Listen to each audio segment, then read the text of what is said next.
Welcome to Khan's Crop Academy. Good morning, student.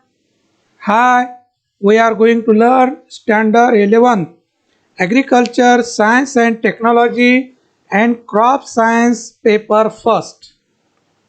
In previous lecture, explain the rocks. Definition of rocks. What is mean by rock? Rock is a solid mineral substance which form outside crust of the earth, known as rock. तर विद्यार्थी मित्रांनो, आपण मागच्या लेक्चरमध्ये rock हे topic सुरू केलेलं आहे. तर त्यावर थोडं आपण रिवाइज करूया की जेणेकरून तुम्हाला ही व्यवस्थित समजणार आणि माझ्याबरोबर व्यवस्थित बोलत चला. तर rock is a solid mineral substance which form outside crust of the earth. Outside crust of the earth known as rock. Rock is an aggregate one or more mineral mixture. one or more mineral mixture. तर खडक हे स्थायू रूपात असतं, त्यामध्ये सेंद्रिय घटक असतं. हे आपण बघितलं, यालाच आपण खडक असं म्हणणार. Then types of rocks. There are mainly 3 types of rocks on the basis of their formation. On the basis of their formation. दुसरं आपण हे बघितलं होतं की खडकाचे प्रामुख्याने तीन खडक आहेत. प्रामुख्याने किती खडक आहेत? 3 टाइप्स आहेत. ज्याला आपण इग्नियस रॉक, ज्याला आपण अग्निजन्य खडक म्हणतो. नंतर सेडिमेंटरी रॉक, त्याला आपण गाळाचं खडक किंवा त्याला स्थरित खडक असं म्हणतो. मेटॅमॉर्फिक रॉक, रूपांतरित खडक असं म्हणतो. तर igneous rock is a primary rock. Igneous rock is a first rock developed on the earth. तर इग्नियस रॉक हे पृथ्वीस्थळावर सर्वात पहिलं खडक तयार झाले आणि ते कशापासून तयार झालं आपण सांगितलं. मेल्टन मॅग्मा लाव्हा रसापासून तयार झालेला आहे. तर ते लाव्हा रस एकतर भूगर्भात लाव्हा रस जमा झालं आणि काही बाहेर फेकलं गेलं. बाहेर फेकलं त्याला आपण म्हटलं की प्लुटॉनिक व्हॉल्कॅनिक असं आपण म्हटलं. बाहेर जे फेकलं गेलं त्याला आपण बेसाल्ट रॉक असं म्हटलं.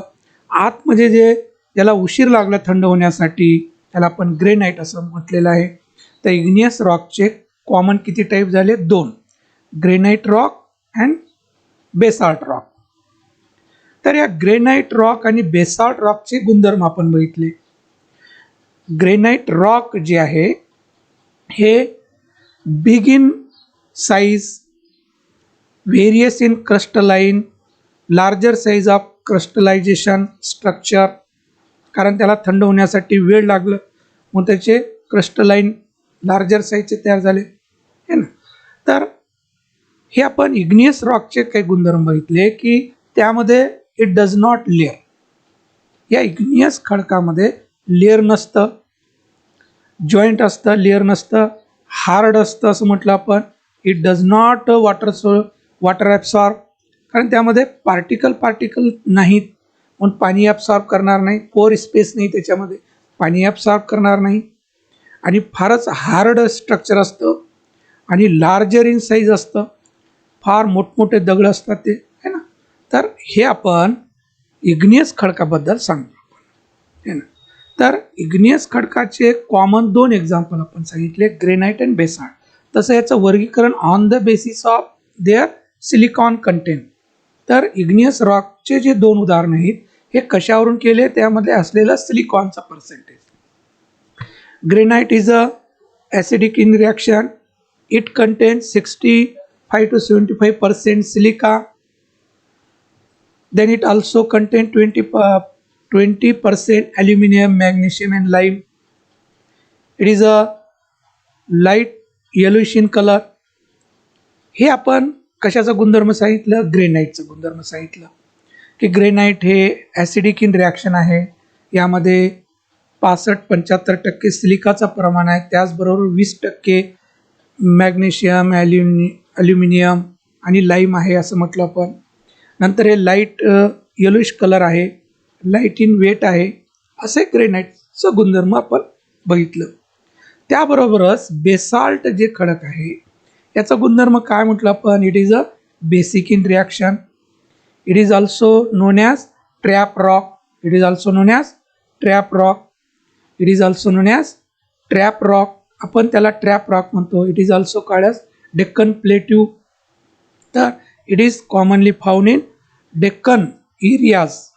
तर महाराष्ट्राचा पठारी भागामध्ये तो खडक आढळतो, म्हणून त्याला डेक्कन प्लेट्यू रॉक असे म्हणतात, त्याला डेक्कन ट्रॅप रॉक सुद्धा म्हणतात, बेसाल्ट रॉक म्हणतात. तर याच्यामध्ये सिलिकाचं प्रमाण किती आहे, 40% म्हणली. किती टक्के आहे, 40% आहे. Then it is iron oxide, it is a dark black in colour. आपण काय सांगितलं, याच्यामध्ये आयर्न ऑक्साईड आहे म्हणून त्याला काळा रंग आलेला आहे. मग आता सांगा, काळ्या रंगा दगडापासून माती जी तयार होणार ती काळी माती तयार होणार. तर बाळांनो, यासाठीच खडकाचे गुणधर्म माहीत असणं महत्त्वाचं आहे, कारण आपण पुढं सॉईल बघणार आहे ना, सॉईल बघणार यासाठी आपल्याला खडकाची माहिती असणं गरजेचं आहे. इथपर्यंत आपण काल बघितलं होतं. तर आज आपण बघणार आहोत लेक्चर नंबर 2 मध्ये sedimentary rock, second type of rock sedimentary rock. तर आपण इथं एक समजून घ्यायला पाहिजे की सेडिमेंटरी रॉक म्हणजे आपण काय सांगितलं की igneous rock is a primary rock. आता सेडिमेंटरी कुठून आलं मग, है ना, सगळ्यात अगोदर जे खडक तयार झालं ते इग्नियस रॉक, मग इग्नियस नंतरच हे खडकं तयार झालेले आहेत. तर second type of rock is a sedimentary rock. यालाच आपण गाळाचं खडक असं म्हणतो, यालाच आपण स्थरित खडक असं म्हणतो. व्हेन द इग्नियस रॉक, समजला, when the igneous rock get broken into small pieces, when the igneous rock get broken into small pieces and get their where move along with flow of water and deposited in low lying areas on layer by layer after layer become hardened are known as sedimentary rock. किती सोपं आहे, कारण आपण जे सांगितलं की igneous rock is a primary rock, first rock. मग आता सेडिमेंटरी रॉक कशापासून तयार झालेलं आहे, जेव्हा इग्नियस रॉक फुटतं है ना, झीज होते त्याची पाण्याद्वारे, पावसाद्वारे, है ना, टेम्परेचरद्वारे, हे बरेच जे घटक आहेत ह्या घटकाद्वारे त्याच्यावर काय होतं, परिणाम होतं आणि तो खडक फुटतं. पार्टिकल त्याचे जे आहेत पाण्याद्वारे वाहून जातात आणि कुठं जाणार, जिथं खोलगट भाग आहे तिथं पाणी जमा होणार, त्याबरोबर हे पार्टिकल जाऊन जाऊन तिथं काय होणार, लेअर तयार होणार. बाळांना काय तयार होणार, लेअर तयार होणार आणि काही काळानंतर ते हार्ड स्ट्रक्चर तयार होणार. काही काळानंतर काय होणार, ते हार्ड स्ट्रक्चर तयार होणार. त्यालाच आपण काय म्हणणार, सेडिमेंटरी रॉक. सेडिमेंटरी रॉक म्हणजे इग्नियस रॉक ब्रोकन डाऊन झालेला आहे, त्याचे पार्टिकल जे आहे, पीसेस जे आहे, ते वॉटरच्या फ्लोनं ते कुठं जाणार, लो लिंग एरियामध्ये जाणार, खोलगट भागामध्ये जाणार पाण्याद्वारे आणि तिथं जमा होणार, सेटल होणार ते पार्टिकल आणि ते सेटल होऊन त्याचा लेअर तयार होणार. तर हार्ड स्ट्रक्चर तयार होणार. हे काही लवकर प्रोसेस झालेली नाही, हजारो वर्षापासनं होत चाललेलं आहे, होत आलेलं आहे, होत राहील, है ना. हे काही असा क्विक प्रोसेस नाही बाळांनो, 1 वर्षामध्ये सेडिमेंटरी रॉक तयार झालं, 10 वर्षे नाही, याला हजारो वर्ष लागणार आहेत. तर ते जे लेअर डिपॉझिटेड झालेलं आहे लो लेअर एरियामध्ये, ते हार्ड स्ट्रक्चर तयार होणार.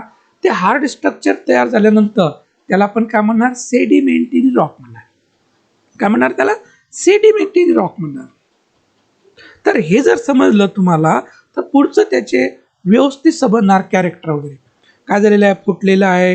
आता हे पार्टिकल कोणते खडकाचे कोणते पार्टिकल येऊन एकमेकांमध्ये मिक्सअप होणार, त्याबरोबर काय वाहून येणार, गाळाबरोबर ऑर्गॅनिक मॅटर येणार, है ना, ॲनिमलचं वेस्ट येणार, ॲनिमलचं डेड मटेरियल येणार, प्लांटचं डेड मटेरियल येणार, जे काही आहे ते काय होणार, याच्यामध्ये मिक्सअप होणार. काय होणार, मिक्सअप होणार त्याच्यामध्ये. का फक्त का इग्नियस रॉकचेच पार्टिकल आलेत काही, तर नाही, त्या पार्टिकल बरोबर बाकी मटेरियल सुद्धा आलेलं आहे, ऑर्गॅनिक मॅटर आहे ना, जे काही आहे प्लांटचं residues, animal waste material, dead material animal आहे ना, हे सगळंच याच्यामध्ये काय झालं आता मिक्स झालेलं आहे. काय झालं मिक्स झालेलं आहे आणि पार्टिकल एकत्र येऊन हे खडक तयार झालेलं आहे. पार्टिकल एकत्र आलेत नाही लक्षात. हे तर खडक कुठून इग्नियसच आहे ना, पण याच्यामध्ये काय झालेलं बदल बाकी याच्यामध्ये मिक्सअप झाले ना, ऑर्गॅनिक मॅटर मिक्स झालेलं आहे ना, वेगवेगळे जे टाईप आहेत बेसाल्ट ग्रेनाइट याचे एकमेकांमध्ये मिक्सअप झालेलं आहे, सगळं मिक्सअप झालेलं आहे आणि एक लेअर तयार झालेला आहे हार्ड स्ट्रक्चर, त्यालाच आपण सेडिमेंटरी रॉक म्हणणार. Sedimentary rocks are form from pre existing अगोदर तयार झालेलं खडकापासूनच हे तयार झालेलं आहे. हे नवीन तयार झालंय का वेगळं असं नाही, अगोदरच जे इग्नियस रॉक आहे त्यापासूनच तयार झालेलं आहे. Pre existing rocks or pieces of once living organism आहे ना.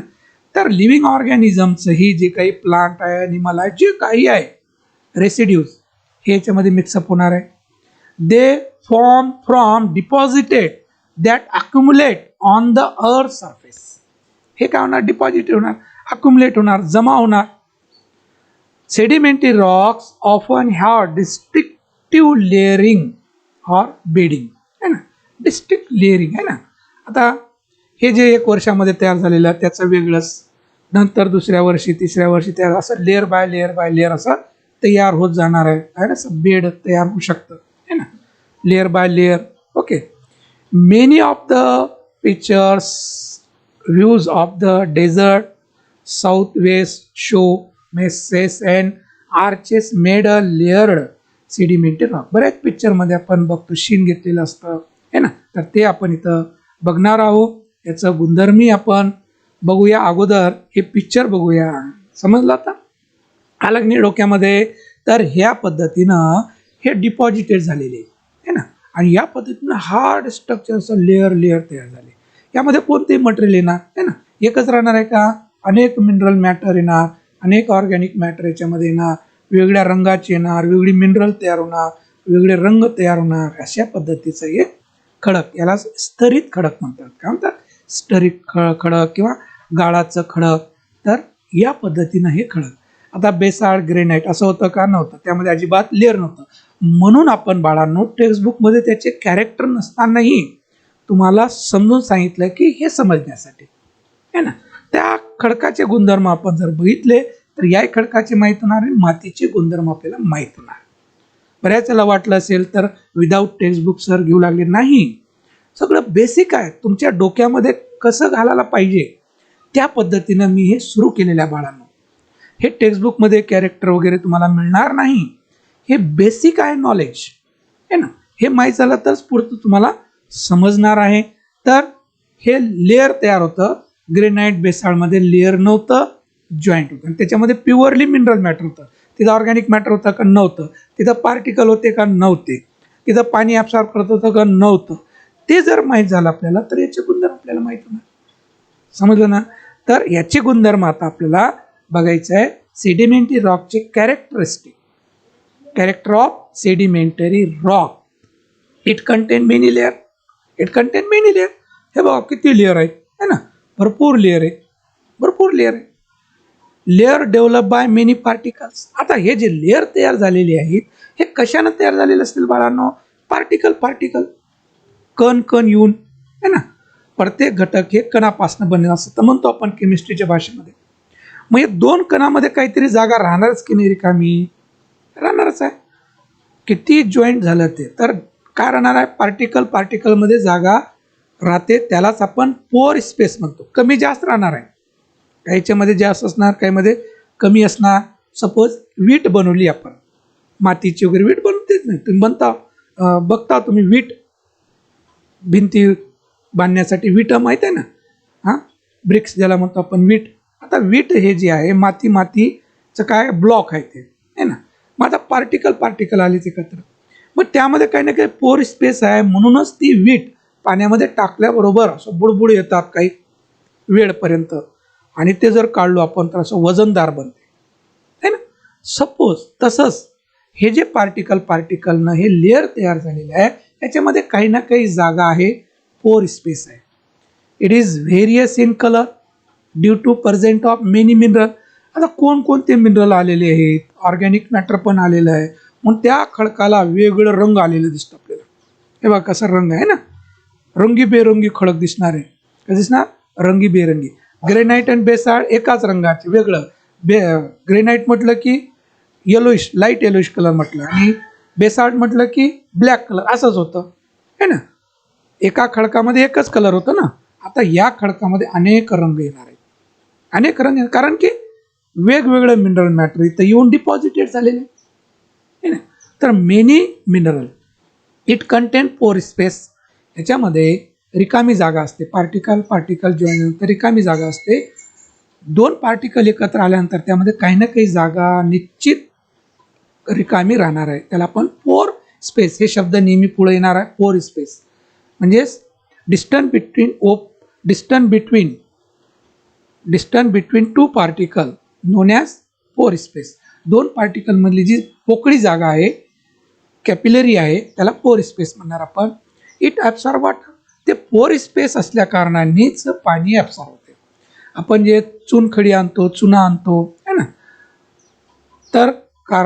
तर ते चुना आपण पाण्यामध्ये भिजवलं तर पाणी ॲब्सॉर्ब करते की नाही. तर हे लाईमस्टोन हे कशाचं उदाहरण आहे? सेडिमेंटरी रॉकचं आहे. म्हणजे पाणी ॲब्सॉर्ब करते की नाही, ठळक आपल्याला दिसतं. हे सेडिमेंटरी रॉक काही ना काही पाणी ॲब्सॉर्ब करणार, कारण त्याच्यामध्ये लेअर आहे, पार्टिकल आहे, जागा काही काही रिकामी असणार आहे. ते पाणी ॲब्सॉर्ब, असं काही नाही वीटसारखं ॲब्सॉर्ब करणार नाही है ना, पण ते आपल्याला माहीत पण होणार नाही ते ॲब्सॉर्ब, पण ॲब्सॉर्ब करणार. जिथं पार्टिकल लेअर आहे म्हणजे तिथं रिकामी जागा असणार आहे, आणि ती रिकामी जागेमध्ये पाणी जमा होणार म्हणजे ॲब्सॉर्ब करणार आहे.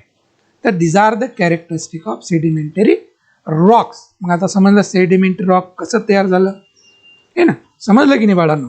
तर सेडिमेंटरी रॉक इग्नियस रॉकपासून तयार झालं, ते ब्रोकन डाऊन झाल्यानंतर आहे ना. तर हे स्तरित खडक हे sedimentary rock. Then common example of sedimentary rock. Common example of sedimentary rock. There are mainly three types of sedimentary rock. Then first sandstone. Sand माहित आहे, sandstone है ना. Sandstone it is commonly found in river. Sand commonly found in river. Sandstone पासून sand, वाळू बघितलं आपण है ना. तर हे सँडस्टोन आहे, हे वाळूचा दगड असं म्हणतो आपण, ते सँडस्टोन आहे. आणि सँडस्टोन हे वेल नोन कॉमन एक्झाम्पल आहे सेडिमेंटरी रॉकचं, sandstone. Okay. It is more content of quartz. ह्याच्यामध्ये सिलिका भरपूर आहे, क्वार्टज है ना, silica quartz. It is used for construction of building material. आता हे वाळू आपण कशासाठी वापरतो बाळांनो? बिल्डिंग मटेरियल म्हणून है ना, छपाई वगैरे करण्यासाठी, बांधकामासाठी है ना. पण हे दगड नसते बरं.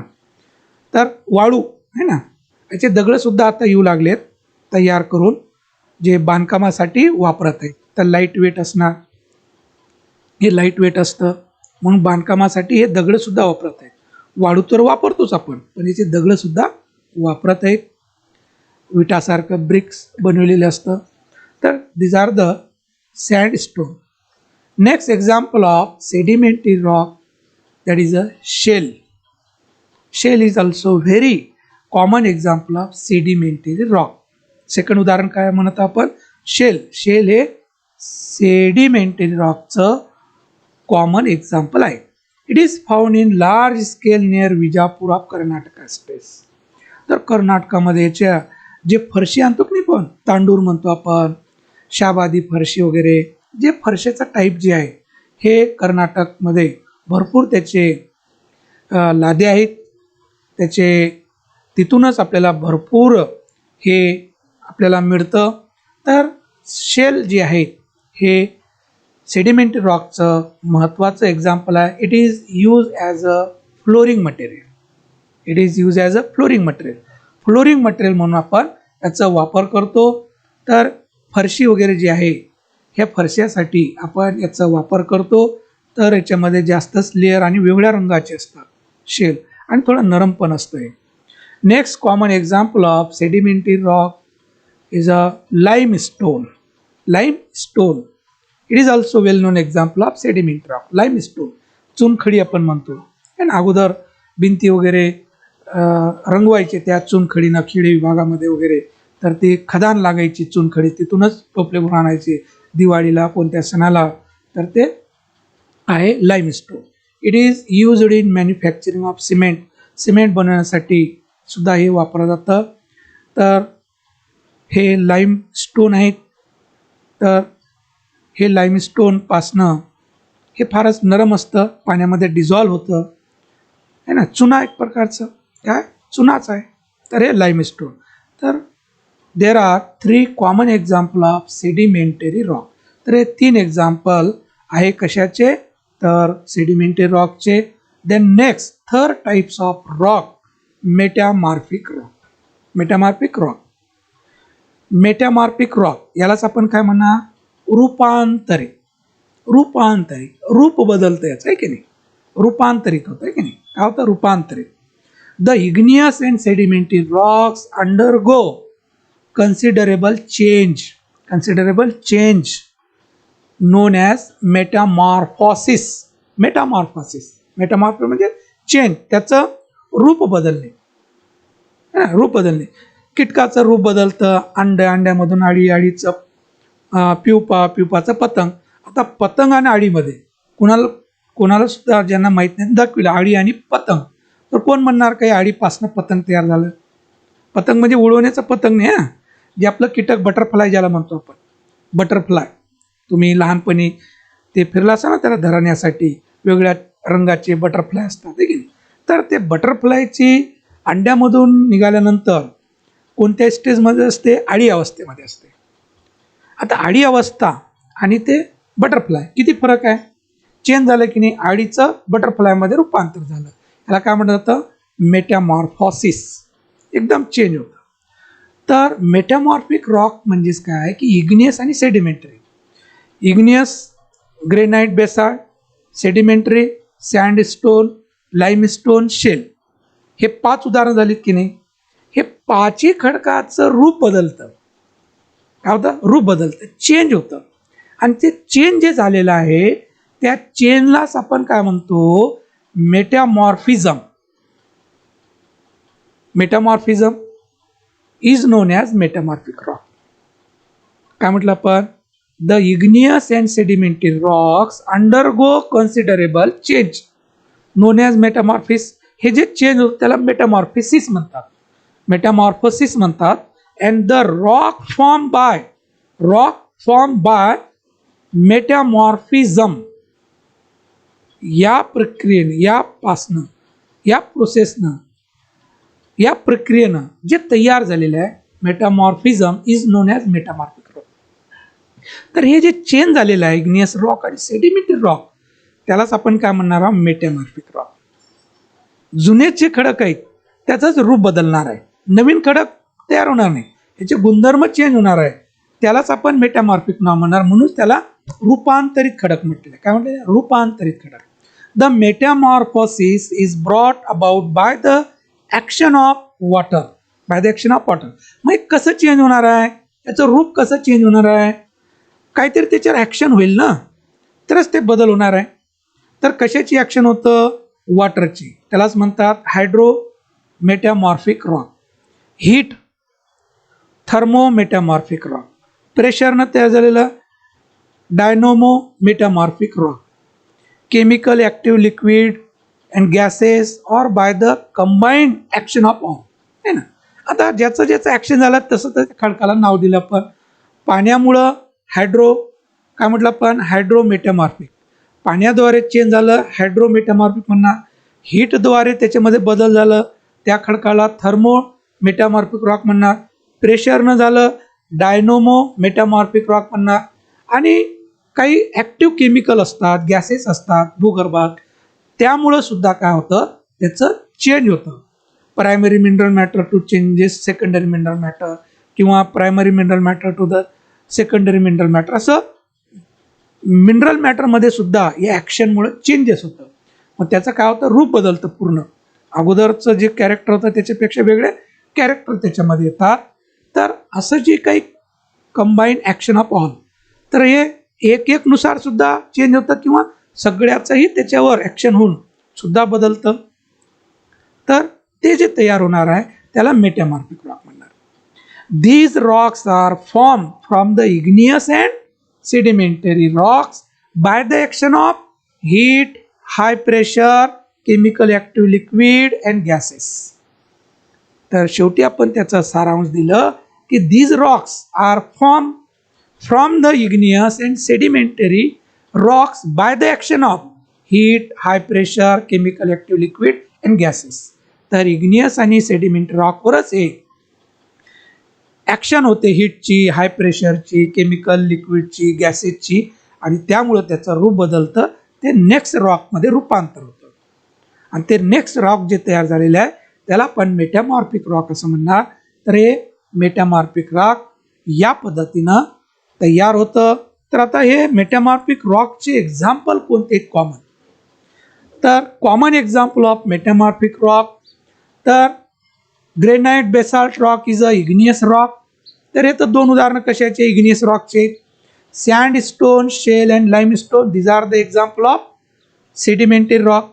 कळालं? हे मेन रॉक झालेत. ग्रेनाइट, बेसाल्ट, इग्नियस रॉकचं उदाहरण. सेडिमेंटरीचं सँडस्टोन, शेल, लाईमस्टोन, हे सेडिमेंटरी रॉकचे उदाहरणं 3. मग आता यांचं रूपांतर होऊन कोणतं तयार होतं? Metamorphic rock. Granite transfer into nice. Granite जे आहे इग्नियस रॉकचं उदाहरण, इग्नियस खडकापासूनच रूपांतर होऊन कशामध्ये गेलं? ते मेटामॉर्फिक रॉक. मग ग्रेनाइटचं काय तयार होणार? नाईस तयार होणार. बेसाल्टचं काय तयार होणार? लॅटेराईटमध्ये रूपांतर होणार. म्हणजे नाईस, लॅटेराईट हे कशाचे एक्झाम्पल आहेत कॉमन? मेटामॉर्फिक रॉकचे. हे रूपांतरित झालं. ग्रेनाइटपासनं नाईस, बेसाल्ट रॉकपासनं लॅटेराईट, सँडस्टोनपासनं क्वार्टझाईट खडक तयार झालं. कशापासनं? सेडिमेंटरी रॉक म्हणजे सँडस्टोनपासनं क्वार्टझाईट.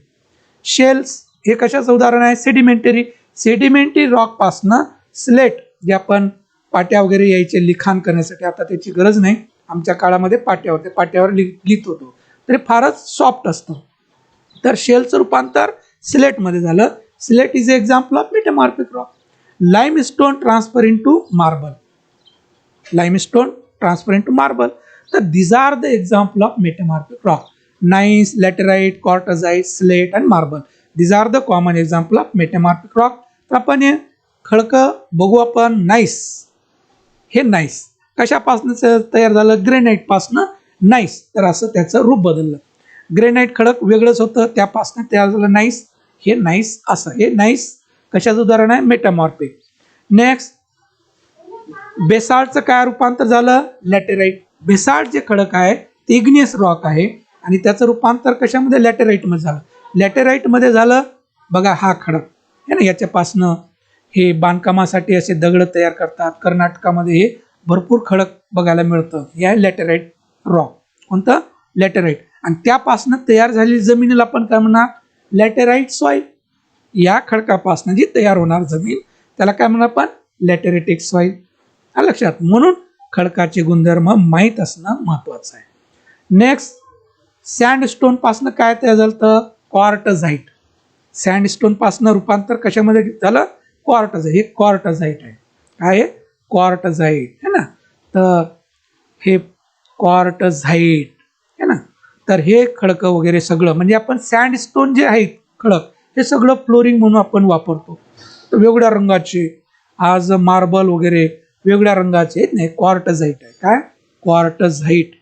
नेक्स्ट, सँडस्टोनचं शेलचं कशात रूपांतर झालं? सिलेटमध्ये झालं. शेलचं रूपांतर कशामध्ये झालं? सिलेट. हे नरम तयार झालं. यापासनं पाट्या वगैरे तयार होतं है ना. हे फार नरम असतं खडक, तर हे सिलेट म्हणतात. हे सिलेट आहे. कोणतं खडक आहे? सिलेट. कशापासनं तयार झालं? शेलपासनं सिलेट तयार झालं. नंतर एक्झाम्पल, लाईमस्टोन पासनं काय तयार होते? मार्बल. हे मार्बल बघा. लाईमस्टोन पासनं मार्बल. हे मार्बलचं आहे ना, ताजमहल वेगळंच मार्बलनं तयार झालं असं म्हणतो की नाही. पण बघा हे सगळं दगडाची टाईप आहेत बाळांनो. हे marble is example of metamorphic Roxx. तर या पद्धतीनं इग्नियस रॉक आणि sedimentary rock transfer into the next rock that is a metamorphic rock. त्याचं चेंज होतं, ऍक्शन होते त्याच्यावर. Heat, pressure, water, chemical, active liquid, gases वगैरे ह्याचं काय होतं, ऍक्शन होतं त्याच्यावर, त्याचं रूप बदलतं, रूपांतरित. म्हणून याला रूपांतरित खडक असं म्हणतात. तर विद्यार्थी मित्रांनो, व्यवस्थित इथं आपण फारच असं सुटसुटीत घेतलेलं आहे. तर व्यवस्थित तुम्हाला समजलं असेल. काही समजलं नसेल कमेंट्स करा. नेक्स्ट लेक्चरमध्ये ते आणखी आपण एक्सप्लेन करूया. तर आपण व्यवस्थित वाचा, तुम्ही व्यवस्थित बघा व्हिडिओ आणि लिहून काढा.